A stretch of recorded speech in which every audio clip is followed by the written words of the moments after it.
And that's why I said never back Sabalenka. Elena Rybakina gets it done over Sabalenka, comes back in storming fashion. I said she needs six aces to get back in this match. And yeah, she got six aces and she got it done. I told you guys, I don't back Sabalenka. I don't back players that beat themselves. But listen, guys, you know, every time Elena plays, I cover her matches and I have to remind you of how she snapped at the media at Wimbledon.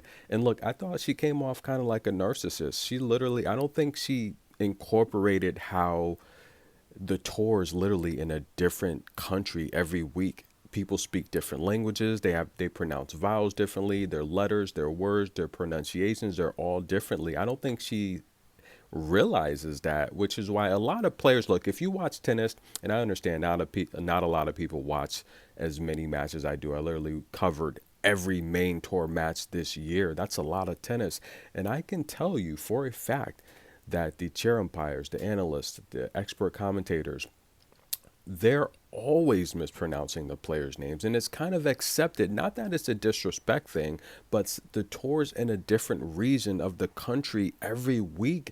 And it's language barriers, you know, it's ways of pronouncing words. Like, you know, take someone like Samsonova from the Federation. We'll call her Samsonova if you're here in the States, you know, Carolyn Garcia. So it really depends on the reason. And I felt she came off a bit like a narcissist, just snapping at the media like that. I thought that was rude and unprofessional, because the reality here is, if you look at her name, it should be pronounced Rybakina, but it's not. It's Rybakina. And listen, try saying that fast three times in a row. You're going to resort to Rybakina. Trust me, because of the why there. But listen, we live in a world nowadays where it doesn't matter the spelling of your name. It's about how you want it to be pronounced. It's freestyle with everything in the world nowadays. You food, we're not even going to talk about the food right now, but listen, let's get back to this match here. Did you see this rocket here? Unbelievable.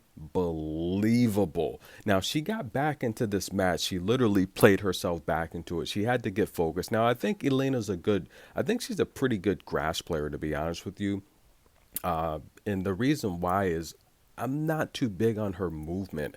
I think she struggles when she plays a lot of the shorter, athletic tennis players, you know, the players with the short center of gravity that can really make her cut, pivot, and get on the move. So she can't really set her strong, powerful forehand.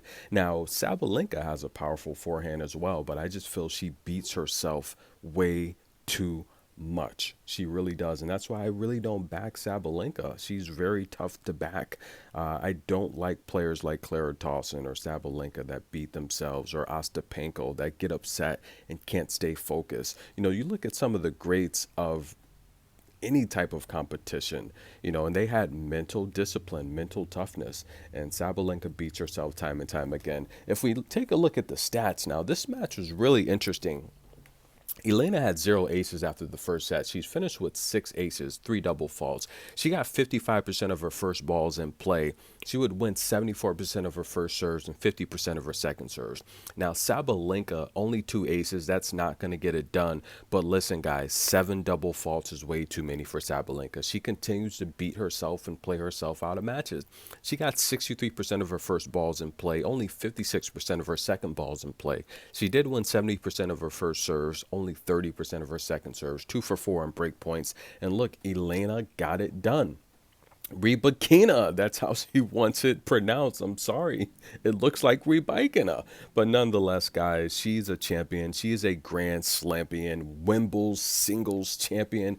But listen, guys, will she defend next year? I don't think so. I mean, if you put in that Russian draw, please, I don't think she would have won it this year. And that's not to discredit Elena. She's one of my favorite players on tour. I've said it time and time again. I've said, look, the way she keeps her composure and her calm on court, it's very professional. which is why I was shocked to see her snap at the media that way. Now they say, look, the quiet ones are holding a lot in. Maybe she's holding a lot in, but nonetheless, I do like her composure on the court. Actually, she did snap at Wimbledon. I don't know what it is. What is it about Wimbledon? Look at the match with her and Sabalenka at Wimbledon when she hit an ace. The chair umpire the chair umpire didn't see it, but the line judge called it a fault. The chair umpire literally said, I didn't see it. And Elena went over and snapped and said, look, you're going to get a fine for this. You should be doing your job. If you're sitting there and you're not paying attention, then you're not doing your job. Why are you there? Elena snapped. So she's a little feisty, guys. She's really feisty. And it's just, and yes, it was an ace. And Sabalenka was like, no, I don't think it was a fault. I don't know. I don't remember. And the crowd starts laughing. But listen, Sabalenka loses, blows a big lead. This is why I tell you, look, I don't back Sabalenka. This is a match she should have won. Handshakes for the winner, Elena Rybakina. She's through with the victory. Stay tuned, guys. More sports talk news. This is good energy.